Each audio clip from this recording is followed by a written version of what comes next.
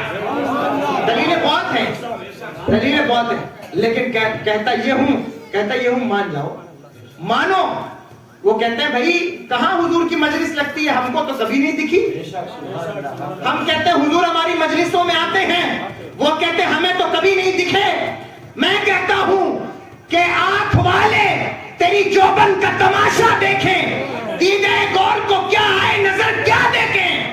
حضور ان کو نظر آتے ہیں جن پر کرم ہوتا ہے، ان کو نظر آئے، تمہیں کیسے نظر آئے؟ سبحان اللہ۔ کہتے ہیں کہاں مجلس لگی، کہاں مجلس لگتی ہے؟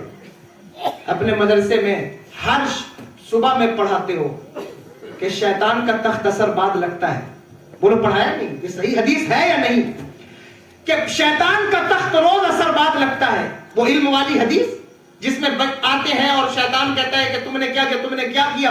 وہ کہتا ہے میں نے ایک بچے کو مدرسے جانے سے روک دیا، وہ اس نے گلے لگا لیا۔ یہ پہلی دوسری اردو میں واقعہ لکھا ہوتا ہے اکثر۔ اس حدیث کو بڑے چاؤ سے پڑھایا جاتا ہے، اور بالکل حدیث ہے، پڑھاؤ تو پتا چلا کہ شیطان کا تخت اثر کے بعد لگتا ہے، تو جب مردود کا تخت لگ سکتا ہے تو اللہ اکبر، میرے رب کے محبوب کا تخت کیوں نہیں لگ سکتا؟ کیوں نہیں لگ سکتا؟ لگتا ہے، سبحان اللہ، لگتا ہے حضور کا تخت۔